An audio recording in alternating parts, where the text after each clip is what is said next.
ஓம் சாய்ராம். சகலமும் சாய்பாபா நேயர்களுக்கு என்னுடைய அன்பான வணக்கங்கள். இன்றைக்கி வீடியோவில் நம்ம பார்க்க போகிறது போன வீடியோவுடைய கண்டினியூஷன் தான். அதாவது ஒரு பாபாவுடைய காசை திருடினது, அந்த மாதிரி திருட்டு சம்மந்தமான இன்னொரு மிராக்கலை தான் நம்ம இந்த வீடியோவில் பார்க்க போகிறோம். மிராக்கல் மட்டும் இல்லை, ஒரு பாடம், கர்மா அப்படிங்கிற விஷயம் தான். வீடியோக்குள்ளே போகிறதுக்கு முன்னாடி மறக்காமல் வீடியோவை லைக் பண்ணிடுங்க. சேனல் இன்னும் சப்ஸ்கிரைப் பண்ணலைன்னா சப்ஸ்கிரைப் பண்ணிக்கோங்க. ரொம்ப யூஸ்ஃபுல்லான தகவல்களையும் பாபாவுடைய அற்புதங்களையும் லீலைகளையும் நம்ம சேனலில் நம்ம பார்த்துக்கிட்டு இருக்கோம். ஸோ தொடர்ந்து நம்ம நிறையா பார்க்கலாம், நிறையா பயணிக்கலாம். செவ்வாய்க்கிழமை தோறும் உங்களுக்கு தகவல் வீடியோஸ் எல்லாம் நான் தரலான்ட்டு இருக்கேன். ஸோ தொடர்ந்து நம்ம பாபாவை பற்றின நிறைய விஷயங்களை தெரிஞ்சுட்டு பாபா கூட நம்ம பயணிக்கலாம். இப்போ நம்ம வீடியோக்குள்ளே போகலாமா? வணக்கம், இது சகலமும் சாய்பாபா. ஸோ நான் போன வீடியோவில் என்ன சொல்லியிருந்தேன்னா, இந்த மாதிரி ஒரு பணம் காணாமல் போகுது, திருட்டு போகுது.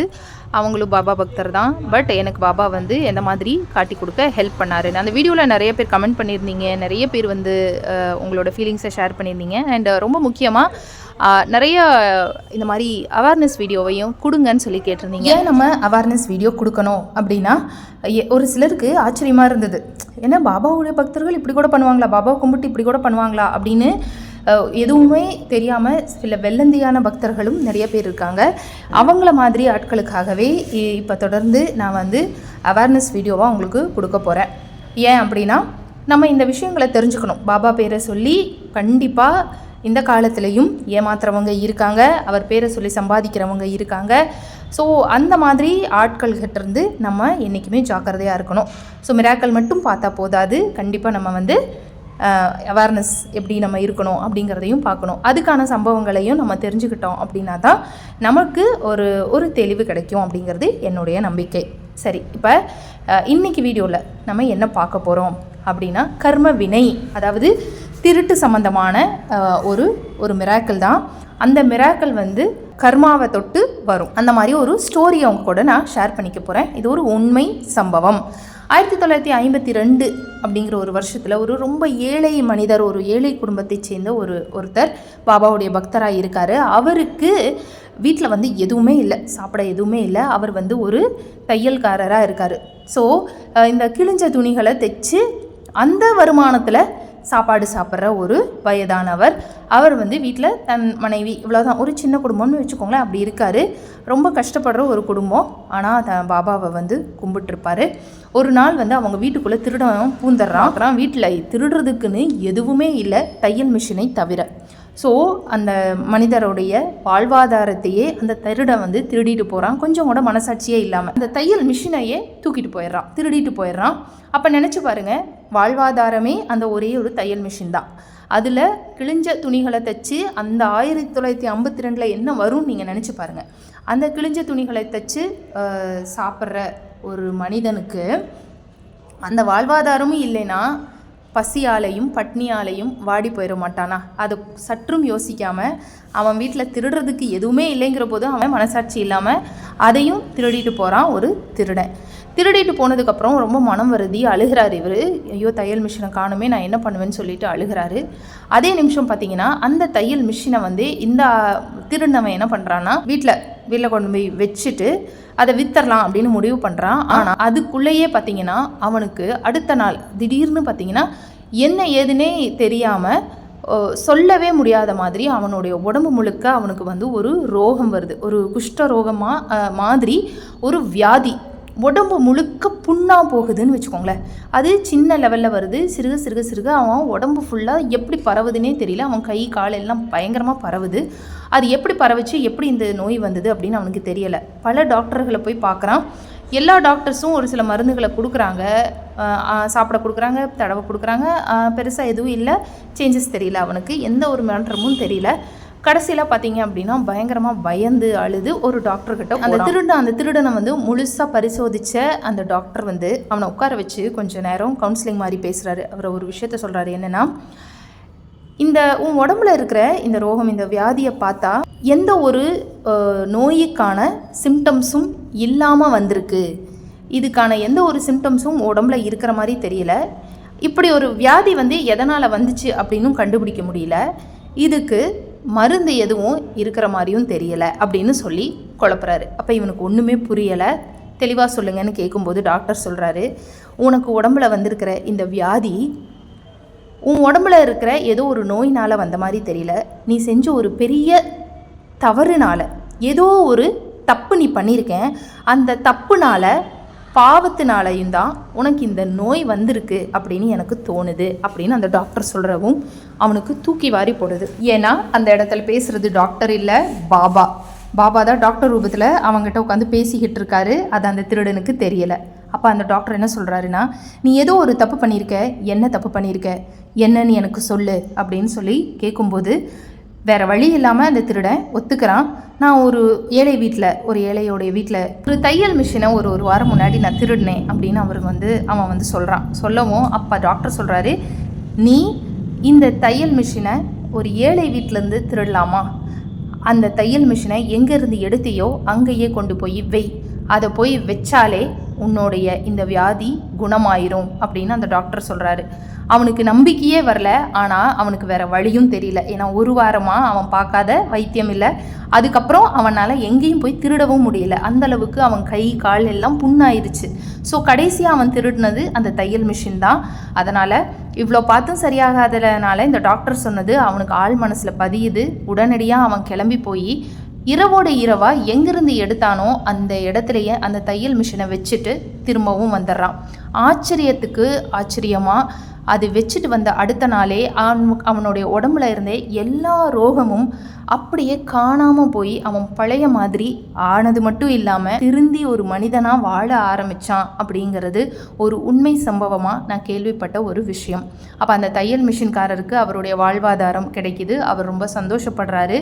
இதன் மூலமா பாபா அவருடைய வாழ்வாதாரத்தையும் மீட்டு கொடுத்தது மட்டும் இல்லாமல் ஒரு திருடனை திருத்தி இனிமேல் நீ திருடுனா உனக்கு இந்த மாதிரி வரும் அப்படின்னு சொல்லி பயமுறுத்தி அவனுக்கு திருட்டு அப்படிங்கிற எண்ணமே இல்லாத மாதிரி பண்ணியிருக்காரு. ஸோ அதுக்கடுத்து பார்த்திங்கன்னா அவனுக்கு திருடவே பயம் வந்துருச்சு. அப்போ இந்த அனுபவம் நமக்கு என்ன பாடத்தை கொடுக்குது அப்படின்னா, போன வீடியோவில் நான் சொன்ன மாதிரி தான், நம்ம அடுத்தவங்களுடைய பொருளையோ பணத்தையோ திருடி நம்ம வச்சுக்கிட்டோம், அதில் நம்ம வாழலாம், சந்தோஷமாக வாழலாம், யாருக்கு என்ன தெரிய போகுதுன்னு நினச்சோம் அப்படின்னா அது அத்தனை காசுக்கும் வியாதிகளும் நோய்களும் தீராத பிரச்சனைகளும் ஹாஸ்பிட்டல் செலவும் வந்து நம்மளை வாட்டி வாட்டி எடுத்து ஏண்டா அடுத்தவங்க பொருளையும் பணத்தையும் திருடணும்னு வருத்தப்படுற அளவுக்கு நம்மளை கொண்டு வந்து விட்டுரும் இந்த கர்ம வினை.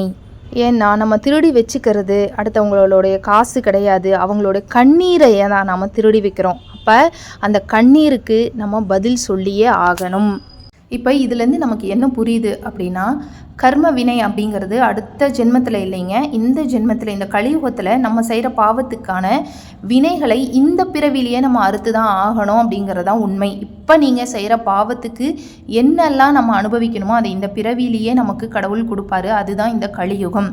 ஏன்னா யார் கண்ணிலேருந்து வேணாலும் தப்பலாம், கடவுள் கண்ணிலேருந்து தப்ப முடியாதுன்னு நான் போன வீடியோலேயே சொல்லியிருந்தேன். அது முற்றிலும் உண்மை. அது யாராக இருந்தாலும் அவர்களை இந்த கலியுக கர்ம வினைகள் தண்டித்து அந்த வினைகளையும் பாவங்களையும் அவங்கள அனுபவிக்க வச்சு அதுக்கப்புறம்தான் இந்த உடல் இந்த மண்ணிலிருந்து போகும் அப்படிங்கிறது கசப்பான உண்மை. போன வீடியோவில் சொல்லியிருந்தீங்க நிறைய பேர், எங்களுக்கும் இதே மாதிரி அனுபவம் இருக்குது, நான் நிறைய ஏமாந்துருக்கேன்னு சொன்னால் நம்ப மாட்டீங்க. எனக்கு அதுக்கப்புறம் நிறைய இமெயில்ஸ் வர ஆரம்பிச்சது. அதாவது எனக்கு இந்த மாதிரி கசப்பான சம்பவம் நடந்திருக்கு, இந்த மாதிரி ஒரு சிலர் வந்து பாபா பேரை சொல்லி எங்கிட்டேருந்து பணம் வாங்கியிருக்காங்க, பணம் பறிச்சிருக்காங்க, நாங்களும் இந்த மாதிரி நிறைய ஏமாந்துருக்கோம்னு சொல்லிட்டு. அது எல்லாமே எதோட அறிகுறி அப்படின்னா, பாபா அப்படிங்கிற அந்த ஒற்றை வார்த்தையில் நம்ம மயங்கி போய் என்ன பண்ணுறோம் அப்படின்னா, யார் என்ன சொன்னாலும் அதை நம்ப ஆரம்பிக்கிறோம். அதில் ரொம்ப முக்கியமாக சில பாபா பக்தர்கள் என்ன பண்ணுவாங்க அப்படின்னா, பாபா வந்து உங்ககிட்ட இவ்வளோ பணம் கேட்குறாரு, உங்ககிட்ட இதெல்லாம் கேட்குறாரு, உங்கள் வீட்டில் இருக்கிற பசுமாட்டை எங்கள் கோயிலில் வந்து கட்டி வைங்க அப்படின்னு சொல்லுவாங்க. உங்ககிட்ட இருக்கிற பொருட்களை எல்லாம் இந்த மாதிரி சில ப்ரீஷியஸ் பொருளை பாபா கேட்குறாருன்னு சொல்லுவாங்க. அதே போல் பாபா கிட்ட எனக்கு பாபாவுக்கும் கனெக்ஷன் இருக்குது, நான் பாபா கிட்ட பயங்கரமாக பேசுவேன், பாபா தினமும் என்கிட்ட பேசி பதில் சொல்லுவார் அப்படின்னு சொல்லி பணம் பறித்து பரிகாரம் பண்ண வச்சு இப்படி ஏமாந்த சில ஆட்களும் இருக்காங்க. அதெல்லாம் எனக்கு இமெயிலில் வந்திருந்தது. இது எல்லாமே நீங்கள் தெரிஞ்சுக்கணும். ஏன்னா இந்த காலத்தில் பாபா பேரை சொல்லி ஏமாத்துறவங்க அதிகமாக வளர்ந்துக்கிட்டே வர்றாங்க. அதில் ரொம்ப முக்கியமாக அவங்கள என்ன பண்ணுவாங்க அப்படின்னா, பாபா உங்ககிட்ட இவ்வளோ பணம் கேட்டாங்க கொடுங்க அப்படின்னு சொல்லுவாங்க. பாபா கிட்ட நான் கேட்டேன், பாபா கிட்டேருந்து எனக்கு இந்த மாதிரி பதில் வந்திருக்கு, இந்த மாதிரி உத்தரவு வந்திருக்கு, அவர் உங்ககிட்ட இதெல்லாம் கேட்குறாரு, இதை பண்ணலை அப்படின்னா உங்கள் வீட்டில் பிரச்சனை வந்துடும், உங்கள் வீட்டில் யாராவது செத்து போயிடுவாங்க, உங்கள் வீட்டில் ஏதோ ஒரு கெட்டது நடக்கும், இதுக்கான பரிகாரம் நீங்கள் இதை பண்ணியே ஆகணும், இல்லைன்னா பாபா உங்களை மன்னிக்கவே மாட்டார், இப்படி அப்படின்னு சொல்லி பயங்கரமாக பயமுறுத்துவாங்க. இந்த மாதிரி ஜனங்க கிட்டேருந்து நீங்கள் ரொம்ப ரொம்ப கவனமாக இருக்கணும். ஏன் அப்படின்னா பாபா தப்பு செய்கிறவங்களையும் பாவம் செய்கிறவங்களே தான் தண்டிப்பாங்க. நம்ம யாருக்கும் பாவம் செய்யாத பட்சத்தில் எவனோ ஒருத்தன் சொல்கிறாங்கிறதுக்காக அதை நம்பி உங்களுடைய பணத்தை வீணடிக்காதீங்க, உங்களுடைய நேரத்தையும் வீணடிக்காதீங்க. யார்கிட்டையும் போய் நீங்கள் பாபா கிட்ட கொஞ்சம் கேட்டு சொல்லுங்கள், பாபா என்ன சொல்கிறாருன்னு எனக்காக கேட்டு சொல்லுங்கள் அப்படின்னு முதல்ல அந்த மாதிரி விஷயங்களை சொல்கிறத நிறுத்துங்க. உங்களுக்கு ஒரு கேள்வி இருக்குது, உங்களுக்கு ஒரு சந்தேகம் இருக்குன்னா அதுக்கான பதிலை விடையை பாபாவே உங்களுக்கு தருவார். மூன்றாவது நபர்கிட்ட போய் நீங்கள் இதை கேட்டு சொல்லுங்க, இதை பண்ணி சொல்லுங்க அப்படின்னு சொல்ல வேண்டிய அவசியம் இல்லை. யாருடைய உதவியையும் நாடாதீங்க. கடவுளை அடைய நீங்கள் நேரடியாகவே அவரை அப்ரோச் பண்ணுங்க, உங்களுக்கு பதில் கிடைக்கும். அதே போல் யாராவது உங்ககிட்ட பாபா உங்ககிட்ட இதை கேட்டார், பாபா இது உத்தரவு கொடுத்துருக்காரு, இதை நீ தான் செய்யணும், நீ தான் கொடுக்கணும், நீ தான் பண்ணணும், உங்ககிட்ட இருக்கிற பொருட்களை எல்லாம் கொண்டு இங்கே கொடு, கோயிலுக்கு கொடு, இப்படியெல்லாம் சொன்னாங்கன்னா நம்பாதீங்க. ஏன்னா இது எல்லாமே மோசடி செய்கிறதுக்கான ஒரு யுக்தி அப்படின்னு தான் நான் சொல்லுவேன். பாபா பேரை சொன்னால் சம்பாதிக்கலாம் அப்படின்னு நிறைய பேர் தெரிஞ்சு வச்சுருக்காங்க. நீங்கள் அப்பேற்பட்ட ஒரு கலியுகத்தில் தான் இப்போ நம்ம வாழ்ந்துக்கிட்டு இருக்கிறோம். இந்த கலியுக கடவுளை நாம் கும்பிடுறதே இந்த மாதிரி ஜனங்ககிட்டேருந்து நம்மளை காப்பாற்றுறதுக்காக தான். ஒருத்தர் சொன்னார், கிட்டத்தட்ட 7 லட்சம் வரைக்கும் நான் ஒருத்தங்களுக்கு கொடுத்து ஏமாந்துருக்கேன், பாபா பேரை சொல்லி என்னை ஏமாத்துறாங்க, பாபா பேசுகிறாரு, நான் பேசுகிறேன் பாபா கிட்ட அப்படின்னு சொல்லி எதேதோ சொல்லி பரிகாரம் பண்ண வச்சு எங்கிட்டேருந்து 7 லட்சம் ரூபாயை பிடுங்கினாங்க. அன்னையிலேருந்து எனக்கு பாபா மேலே வெறுப்பு அப்படின்னு சொன்னாங்க. முதல்ல பரிகாரம் அப்படிங்கிற விஷயத்துக்கு போகாதீங்க. நம்ம எந்த தப்பும் செய்யாத பட்சத்தில் எந்த பாவமும் நமக்கு சேராது. போன பிறவியோட பாவத்தை கழிக்கணும்னா சச்சரதம் படிங்க, பாபாவை கும்பிடுங்க, நேரடியாக பேசுங்க, பதில் கிடைக்கும். அதையெல்லாம் விட்டுட்டு 3rd பர்சன் 3rd பர்சன் கிட்ட போனீங்கன்னா நிச்சயமாக பணம் பறிக்க தான் பார்ப்பாங்க. ஏன்னா நம்ம ஹார்ட் ஒர்க் பண்ணுறதுக்கு சங்கடப்படுறோம். யார் உட்காந்து சச்சரதம் படிக்கிறது, ஐயோ இதெல்லாம் எப்போ படித்து முடிக்கிறது, அதுக்கு பதிலாக பணத்தை செலவு பண்ணி ஒரு பரிகாரம் பண்ணிட்டா வேலை முடிஞ்சுது அப்படின்னு நினைக்கும் போது உங்களுடைய அந்த சோம்பேறித்தனத்தை இன்னொருத்தன் யூஸ் பண்ணிக்கிறான், அவன் அதை லாபமாக்குறான். அப்போ நீங்கள் அவங்கக்கிட்டேயே திரும்ப போய் நீங்கள் கேட்டு சொல்லுங்கன்னு சொல்லும்போது ஒரு கட்டத்தில் அவன் பூசாரியாக இருக்கிறவன் அப்புறம் சாமியாராக ஆவான், அப்புறம் தாந்தா சித்தர்னு சொல்லுவான், நான் பாபாவோட பேசுகிறேன் அப்படின்னு சொல்லுவான். ஒரு கட்டத்துக்கு மேலே நானே கடவுள், நான் தான் பாபா, இந்த இடத்துல பாபாவை கும்பிடாத என்ன கும்பிடு, என்ன வழிபடு, உனக்கு நல்லது நடக்கும்னு சொல்ல ஆரம்பிச்சிருவான். இப்படி தான் நாம் பல போலி சாமியார்களையும் மோசடி கும்பல்களையும் உருவாக்குறோம்.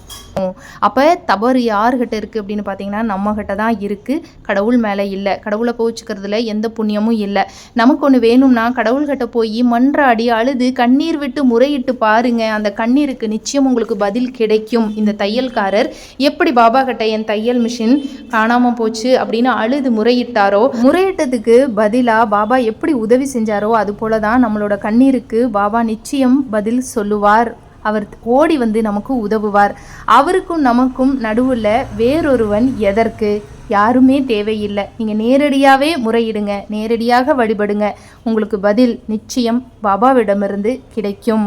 அது வரைக்கும் ஸ்ரத்தா சபூரி, நம்பிக்கையோடவும் பொறுமையோடவும் காத்திருங்கள். பாபா விஷயத்தில் பொறுமை அப்படிங்கிறது ரொம்ப ரொம்ப முக்கியம். பொறுமையோடு காத்திருந்தா நிச்சயமாக அவர் பதில் சொல்லுவார். எப்படி இருந்துச்சு இந்த வீடியோ, இந்த மிராக்கல், இந்த அவேர்னஸ் அப்படிங்கிறத எனக்கு மறக்காமல் கமெண்ட் பாக்ஸில் கமெண்ட் பண்ணுங்கள். வீடியோவை மறக்காமல் லைக் பண்ணிடுங்க, உங்கள் ஃப்ரெண்ட்ஸ் கூட ஷேர் பண்ணுங்கள். பல பேருக்கு இது யூஸ்ஃபுல்லாக இருக்கும்.